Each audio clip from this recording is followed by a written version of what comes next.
Okay. Ramulu గారు, ఏదైతే BRS పార్టీకి కాంగ్రెస్ పార్టీ ధీటైన పార్టీ తెలంగాణలో అంటున్నారు. ముందుగా రాజ్ న్యూస్ ప్రేక్షకులకు ప్యానెల్ ఉన్న పెద్దలకు మీకు నమస్కారం సార్. ధీటుగా అనే ఆలోచనతోన వాళ్ళు ముందుకు వస్తారు కానీ ఆ స్థాయిలో ఇంకా కుదురుకోలేదు. ఆ స్థాయిలో ముందుకు రా ఎందుకంటే వాళ్ళ నాయకుల మధ్యనే కోఆర్డినేషన్ లేదు. వాళ్ళ నాయకుల మధ్యన ఐక్యత లేదు. ఇప్పటికీ పంచాయతీలు పీకిలాటలు ఉంటూనే ఉన్నాయి. ఒక ఆరోపణలు, ప్రతి ఆరోపణలు. మరి మా విద్యార్థి నాయకులు, జేఏసీ నాయకులు, మరి ఎన్ఎస్సీఐలో ఉన్నటువంటి సీనియర్ నాయకులు, మరి ఆ, విద్యార్థి జేఏసీ నుంచి వచ్చి కాంగ్రెస్ పార్టీలో జాయిన్ అయినటువంటి నాయకులు ఢిల్లీలో నిన్న వాళ్ళు ధర్నా చేశారు. మాకు కూడా విద్యార్థి నాయకులకు మాకు ఎమ్మెల్యే ఇవ్వండి. అదే బీఆర్ఎస్ పార్టీ 3 ఎమ్మెల్యేలు ఇచ్చేది, మరి 20 కార్పొరేషన్లు చేసినటువంటి ఘనత బీఆర్ఎస్ పార్టీ కాబట్టి అలాగనే మాకు కూడా ఇవ్వాలని చెప్పేసి మానవత రాయలు అంటోళ్ళు, మరి బాలలక్ష్మి అంటోళ్ళు, మరి ఇంతమంది అక్కడ ధర్నా చేసినటువంటి పరిస్థితి. ఇప్పుడు ప్యానెల్లో ఉన్నటువంటి మా సోదరుడు డాక్టర్ చారకొండ వెంకటేష్ గారు కూడా ఏదైనా ఒక స్థానం, ఒక అసెంబ్లీ స్థానం ఇవ్వాలని కూడా ఆలోచిస్తున్న, అందరూ అడుగుతున్న స్థానం, మరి అవకాశం. కాబట్టి మేమేం చెప్తున్నాం అంటే ఆల్రెడీ మేము ఒక నెల రోజు ముందే మా గౌరవ ముఖ్యమంత్రి కేసీఆర్ గారు, మరి బీఆర్ఎస్ పార్టీ వ్యవస్థాపక అధ్యక్షులు కేసీఆర్ గారు ప్రకటించడం జరిగింది.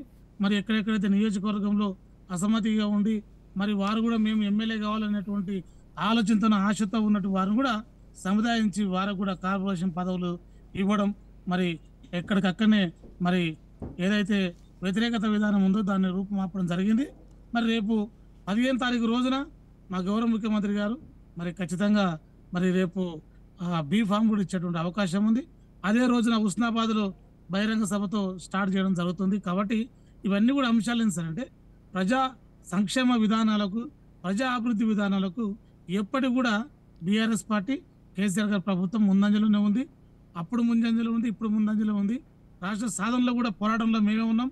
మరి రాష్ట్రం ఏర్పడిన తర్వాత కూడా అన్ని వర్గాల సంక్షేమం కోసం అన్ని రకాల సంక్షేమ ఫలాలు కూడా అందరికీ అందిస్తున్న తరుణంలో మేము మరొకసారి ముచ్చటగా 3వసారి కూడా కేసీఆర్ గారు ముఖ్యమంత్రి అవుతారని ప్రగాఢమైనటువంటి మాకు నమ్మకం ఉంది. ప్రజల మీద విశ్వాసం ఉంది. ప్రజలే మమ్మల్ని గెలిపిస్తారని మేము ఆలోచనతో ముందుకెళ్తున్నాం సార్. మాకు ఒకటేసారి 115 మందిని మేము ప్రకటించుకోవడం, దాని తర్వాత అసమ్మతిని కూడా లేకుండా చేయడం అనేది కూడా మా దగ్గర ఉంది సార్.